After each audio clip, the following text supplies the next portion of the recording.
இந்த புஸ்தகத்தில் மீகா தீர்க்கதரிசன புஸ்தகம் 2ஆம் அதிகாரம் 13வது வசனம். தடைகளை நீக்கி போடுகிறவர் அவர்களுக்கு முன்பாக நடந்து போகிறார். அவர்கள் தடைகளை நீக்கி வாசலால் உட்பிரவேசித்து கடந்து போவார்கள். அவர்கள் ராஜா அவர்களுக்கு முன்பாக போவார்.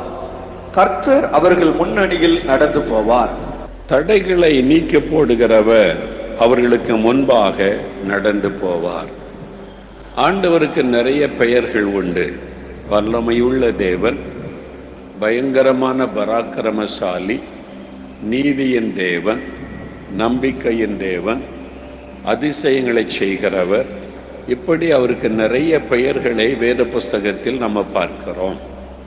எல்லாமே அவருடைய சுபாவங்களையும் அவருடைய குணங்களையும் அவர் செய்கிற அற்புதங்களையும் வெளிப்படுத்துகிறது. இந்த இடத்தில் ஆண்டவருக்கு ஒரு அழகான பெயர் கொடுக்கப்பட்டிருக்கிறது, தடைகளை நீக்கி போடுகிறவர். கர்த்தர் தடைகளை நீக்கி போடுகிறவர். இன்னைக்கு தடை நிறைய பேருடைய வாழ்க்கையில் தடைகள். ஐயா, வியாபாரம் செய்ய முயற்சி பண்ணினா தடை, பிள்ளைகளுடைய திருமண காரியத்தில் தடை, ஒரு வேலைக்கு முயற்சி பண்ணினா தடை, ஒரு இடத்தை வாங்கலான்னு போனால் எல்லாம் முடிகிற மாதிரி இருக்கிற கடைசி நேரத்தில் தடை, கற்பத்தின் ஆசீர்வாதத்தை பெற்றுக்கொள்ள தடை, என்னுடைய ப்ரமோஷன், என்னுடைய பதவி உயர்வுக்கு தடை, பிள்ளைகளுடைய படிப்பின் காரியத்திற்கு தடை, என்னுடைய ஆவிக்குரிய வாழ்க்கையில் முன்னேறுவதற்கு தடை, ஊழிய காரியத்தில் தடை தடை தடை. இப்படி எதை எடுத்தாலும் தடை. காரியம் வாய்க்க மாட்டேங்குது, தடையாகி போகிறது, நிறைவேற மாதிரி தெரிந்து தடை உண்டாகி விடுகிறது. இந்த மாதிரி பிரச்சனையோட, ஒரு துக்கத்தோட, ஒரு வேதனையோடு இருக்கிற மக்கள் இன்றைக்கு அநேகர். நீங்க கூட இன்றைக்கு உங்க வாழ்க்கையில இந்த மாதிரி ஒரு தடை, என் வாழ்க்கையில் ஒரு காரியம் தடைப்பட்டு நிற்கிறது அப்படின்ற ஒரு வேதனையோடு வந்திருக்கிறவங்க நிறைய பேர் இங்கே இருக்கிறீங்க. அதனால் ஆண்டவர் இன்றைக்கு உங்களை பார்த்து சொல்றாரு, என் மகனே, என் மகளே, நான் தடைகளை நீக்கி போடுகிற கர்த்தர். இன்றைக்கு அந்த தடைகளெல்லாம் விலக போகிறது. இதுவரை காணப்பட்ட தடைகள் எல்லாம் மாற போகிறது. உன்னுடைய காரியங்கள் வாய்க்க போகிறது. இதுவரை தடைப்பட்ட காரியங்கள் எல்லாம் மாறி இனி காரியம் வாய்க்க போகிறது என்று கர்த்தர் உங்களுக்கு வாக்கு கொடுக்கிறார். உன்னுடைய காரியம் வாய்க்கும், உன் பிள்ளைகளுடைய காரியம் வாய்க்கும், உன்னுடைய தொழில் காரியம் வாய்க்கும், தடைகள் நீங்கும் என்று ஆண்டவர் வாக்கு கொடுக்கிறார். தடைகளை நீக்க போடுகிற கர்த்தர் உங்களுக்கு முன்னால் நடந்து போவாராம். அவர் ஏன் முன்னால் போகிறார்? தடைகளை எல்லாம் மாற்றி நமக்கு வழி உண்டாக்கி கொடுக்கிற ஒரு தேவன். என் மகனே, என் மகளே, முன்னேறி போக வழியே இல்லை, தடையாவே இருக்குது. இந்த மனிதர்கள் தடைப்படுத்துறாங்க, இந்த பொல்லாத பொறாமை கொண்ட மக்கள் தடையை ஏற்படுத்துறாங்க, இந்த மாதிரி தடைகளாக வந்து நிற்கிறது. எப்படி இதை தாண்டி போவது என்று நினைக்கிறீங்களா? ஆண்டவர் சொல்லுகிறார், தடைகளை நீக்கி போடுகிற கர்த்தர், நான் முன்னாலே நடந்து போவேன். நான் உங்கள் முன்னாலே நடக்கிறதுனால தடைகளை எல்லாம் மாற்றி உங்களுக்கு வழி உண்டாக்குவேன் என்று கர்த்தர் சொல்லுகிறார். இதுவரைக்கும் என்ன பண்ணுவது, தடையாயிருக்கிறது என்று ஸ்தம்பித்து நின்றீர்கள். இன்றைக்கு கர்த்தர் உங்களுக்கு முன்னடியிலே நடக்க போகிறார். தடைகளெல்லாம் உடைத்தெறிய போகிறார். உங்களுக்காக வழியை உண்டாக்க போகிறார். அவர் தடைகளை நீக்கி போடுகிற கர்த்தர். அதுதான் இன்றைக்கு நடக்க போகிறது. ஆண்டவர் தடைகளை நீக்கி போடுகிற தேவன். இந்த தடைகள் என்று வரும்போது 2 விதங்களிலே தடை வரும். ஒன்று ஆண்டவர் உண்டாக்குகிற தடை, இன்னொன்று சாத்தான் உண்டாக்குகிற தடை. இந்த ரெண்டையுமே வேத புஸ்தகத்திலே பார்க்க முடியும். ஆண்டவர் கொண்டு வருகிற தடை, இன்னொன்று சாத்தான் கொண்டு வருகிற தடை. உங்க குடும்பத்துல உங்க காரியம் ஏன் தடைப்படுகிறது? எல்லாமே சாத்தான் தான் தடைப்படுத்துகிறான் என்று எண்ணிவிடக் கூடாது. சில சமயம் கர்த்தரும் தடை பண்ணுவார். உங்களுடைய பிள்ளைகளுடைய திருமணத்தை கர்த்தர் கூட தடை பண்ணுவார். உங்களுடைய வியாபாரத்தில் கர்த்தர் கூட ஒரு காரியத்தை தடை பண்ணுவார். நீங்க ஒரு இடத்தை வாங்குகிற காரியத்தில் கர்த்தர் கூட தடைப்படுத்துவார். ஊழிய காரியத்தில் கர்த்தர் கூட காரியத்தை தடைப்படுத்துவார். அது கர்த்தரால் உண்டாகிற தடை. இன்னொன்று சாத்தான் கொண்டு வருகிற தடை. அவனும் தடைப்படுத்தி நமக்கு வரக்கூடிய நன்மைகள் கிடைக்க விடாதபடி செய்வான். இந்த ரெண்டு விதமான தடைகள் இருக்கிறது. இதுல என் வாழ்க்கையில இந்த தடைக்கு என்ன காரணம்? யார் தடைப்படுத்தி கொண்டிருப்பது? கர்த்தர் தடைப்படுத்தினா என்ன பண்ணணும்? சாத்தான் தடைப்படுத்தினால் என்ன செய்யணும்? இதை நாம் அறிந்து கொள்ளணும்.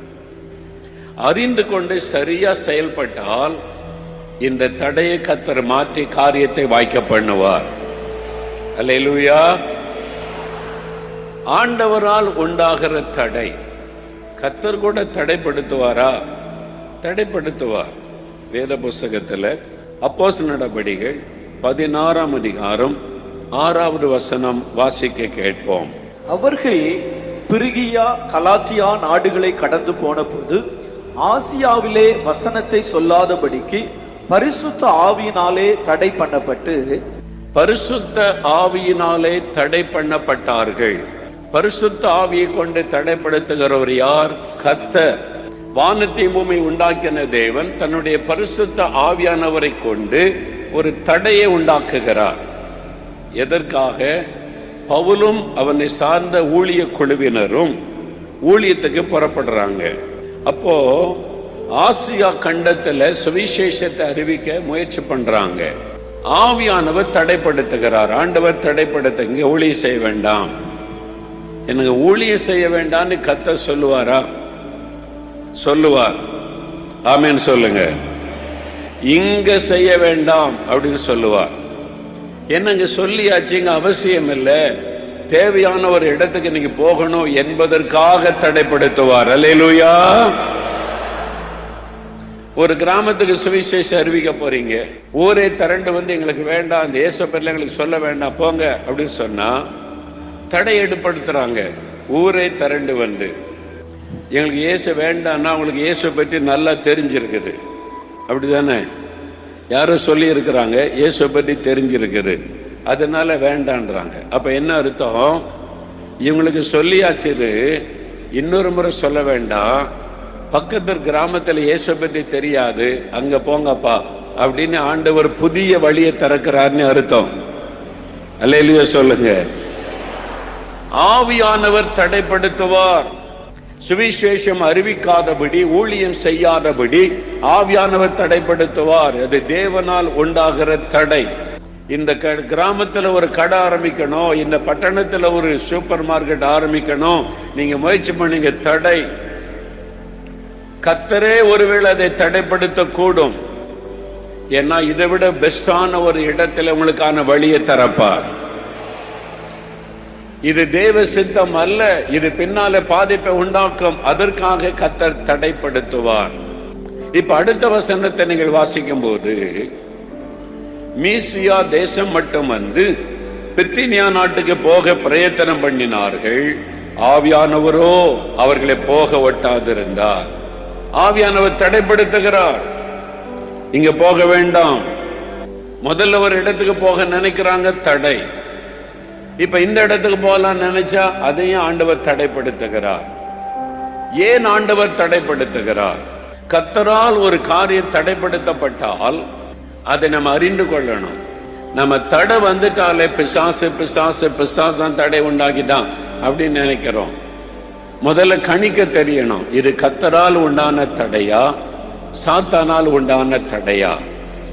கர்த்தரா அந்த தடையை ஏற்படுத்துகிறாரா அல்லது மனிதர்களால் பிசாசு மனிதர்களை ஏவி தடைப்படுத்துகிறானா? இதை கண்டுபிடிக்கணும். வேத வசனத்தின் வெளிச்சத்துல நீங்க கவனமாக ஜெபம் பண்ணினால் ஆவியானவர் அதை உங்களுக்கு விளங்க பண்ணுவார். இது எதனால் உண்டான தடை?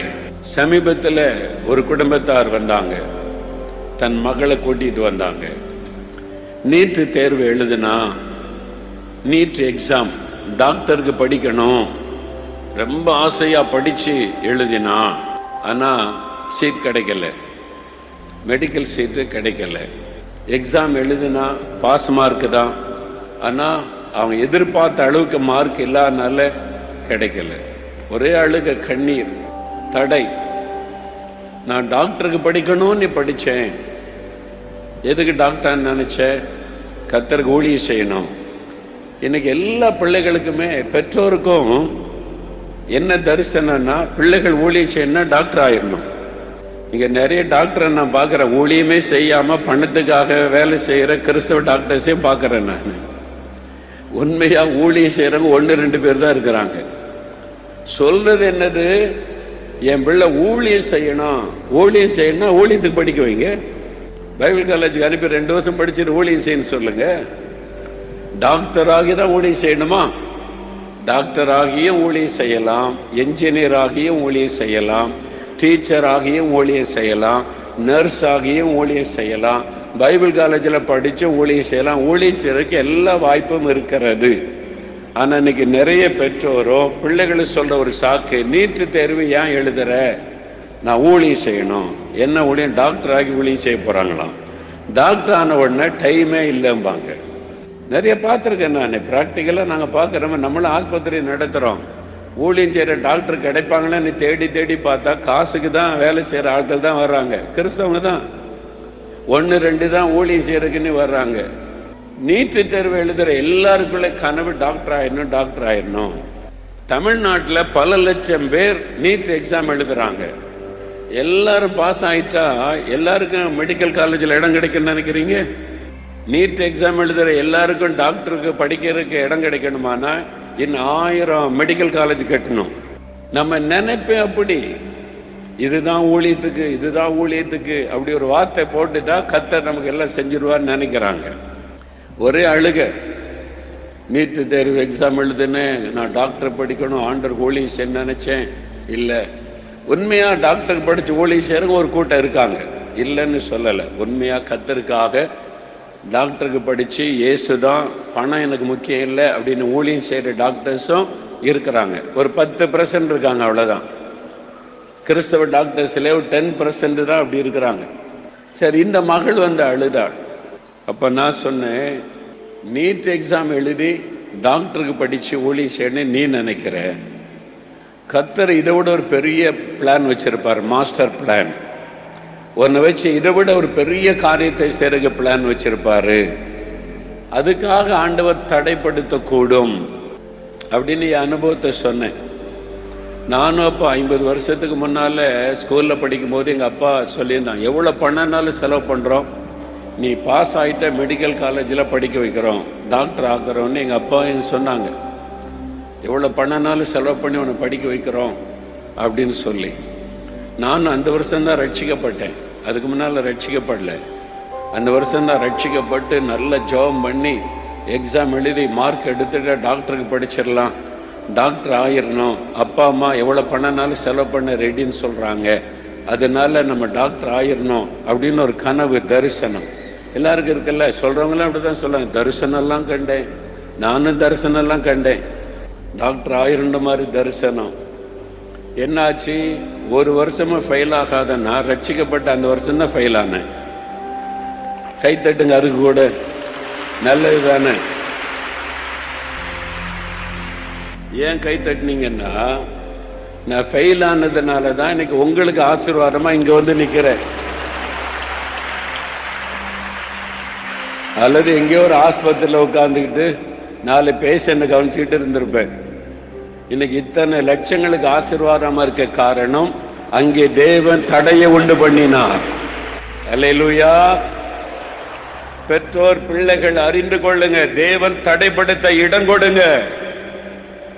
உமக்கு சித்தமானால் என் பிள்ளைகள் படித்து வெற்றி பெற்று டாக்டர் ஆகட்டும் ஆண்டவரே, இல்லாவிட்டு அதை விட பெஸ்ட் ஆனதை என் பிள்ளைகளுக்கு நீர் வைத்திருக்கிறீன்னு சொல்ல பழகணும்.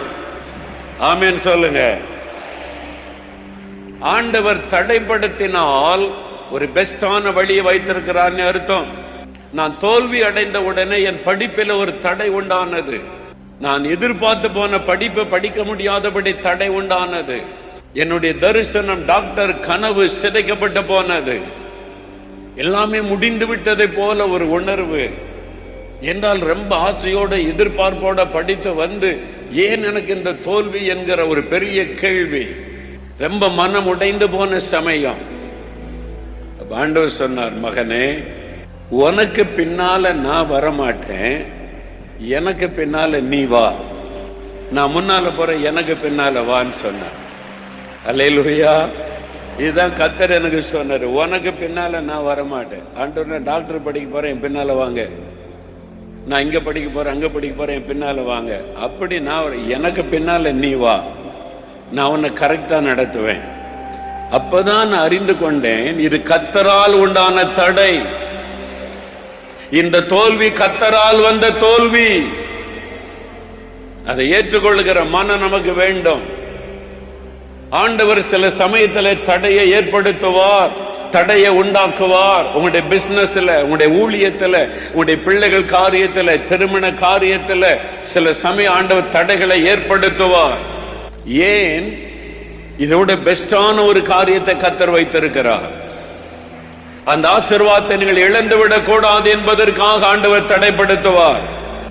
சிலர் சொல்லி இருக்கிறாங்க, ஐயா, என் மகளுக்கு திருமணம் எல்லாம் பார்த்து ஒழுங்கு பண்ணினோம், நல்ல பையன்னு சொன்னாங்க, என் மகளுக்கு நல்ல வரன் வந்துட்டுன்னு நிச்சயம் எல்லாம் பண்ணிட்டோம், அதன் பிறகு தடையாகி போச்சுது.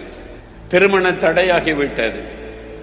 தடையாய் போன உடனே எங்களுக்கு அவமானம், நிந்தை, கிராமத்துல சொந்தக்காரங்க மத்தியிலெல்லாம் தடையாயிட்ட பெரிய வேதனையாய் தெரிந்தது. ஆனா இப்போ அந்த பையனை பற்றி கேள்விப்பட்டா, நல்ல வேளை தடையாச்சுது, உங்க மக போய் இந்த வீட்டுல மாட்டாம இருந்தது கர்த்தருடைய ஆசீர்வாதம். அந்த பையன் நல்ல பையன் தான், மாமியார்கிட்ட உன் மகள் மாட்டு இருந்தா செத்தா, நல்ல வேளை நீ உன் மகள் போய் அங்க மாட்டல, உன் பிள்ளை தப்பிச்சுக்கிட்டுப்பான்னு சொன்னாங்க. ஆண்டவருக்கு ஸ்தோத்திரம். இப்ப என்ன நடந்தது? எனக்கு பணமும் வேண்டாம், நகையும் வேண்டாம், ஒரு நல்ல மகள், ரட்சிக்கப்பட்ட மகள் வேணும்னு ஒரு அருமையான மாமியார் கிடைத்திருக்கிறாங்க. சொந்த மகளை விட அதிகமாய் நேசிக்கிற மாமியார் என் மகளுக்கு கிடைச்சிருக்கிறாங்க. பெஸ்டானதை கர்த்தர் தந்திருக்கிறார். ஒரு தடை ஏற்பட்டால் ஆண்டவருக்கு ஸ்தோத்திரம் பண்ணுங்க. பெஸ்டானதை கர்த்தர் வைத்திருக்கிறான்னு அர்த்தம். ஆண்டவர் தடைப்படுத்தினால் மேன்மையானது வருகிறது என்று அர்த்தம். சோர்ந்து போகாதங்க. இது கர்த்தரால் உண்டான தடையான்னு மட்டும் பாருங்க. என் ஊழிய பாதையில கூட நான் பார்த்திருக்கிறேன், ஆண்டவர் சிலதை தடைப்படுத்துவார். எல்லாம் சரியா இருக்கும், தடை. அந்த தடை கர்த்தரால் உண்டான தடை. அந்த தடை ஏற்பட்டதுனால அடுத்த ஒரு புதிய காரியத்தை தேவன் நிறைவேற்றுவதை நான் ஊழியத்திலே பார்த்திருக்கிறேன். அதே மாதிரி தான் உங்களுடைய குடும்ப காரியத்தில், பிள்ளைகள் காரியத்தில், படிப்பின் காரியத்தில், வேலை காரியத்தில் ஒரு தடையை கர்த்தர் அனுமதித்தால் தேவன் அதற்கு ஒரு பெரிய ஆசீர்வாதத்தை வைத்திருக்கிறார் என்பதை அறிந்து கொள்ளுங்கள். அப்ப ஆவியானவர் கொடுக்கிற தடை, ஆண்டவர் கொண்டு வருகிற தடை.